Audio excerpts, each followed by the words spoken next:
Pemirsa, informasi tadi terkait mengenai Banyuasin menyimpan sejumlah trek menantang bagi pecinta olahraga off-road.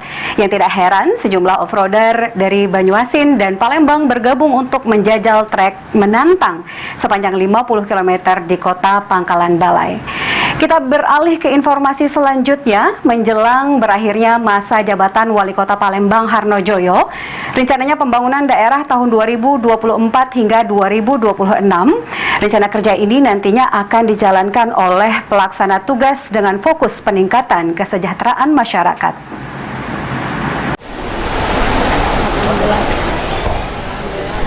Terkait aturan Kementerian Dalam Negeri Kemendagri, kepala daerah yang rampung di tahun 2023 diamanatkan dalam aturan untuk menyusun rencana kerja daerah tahun 2024 hingga 2026 mendatang.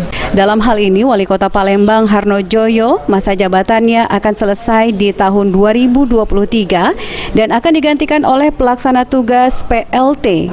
Pemerintah Kota Palembang telah membuat rencana kerja daerah melalui rencana pembangunan daerah dan tinggal dibuat aturannya. Dalam negeri nomor 52 tahun 2022. Jadi bagi kepala daerah yang habis masa jabatan tahun 2023, maka wajib menyusun perencanaan yang lanjutan. Karena RPJMD kita kan 2018-2023, sehingga perlu dibuat rencana pembangunan daerah 2024-2026. Jadi dokumen perencanaan transisi yang terbilang. Karena kan Kepala Bapeda Litbang Kota Palembang Hari Hadi mengungkapkan RPD ini merupakan evaluasi capaian dan strategi pembangunan 2 tahun ke depan. Beberapa hal yang menjadi catatan seperti pemerataan kesejahteraan bagi masyarakat.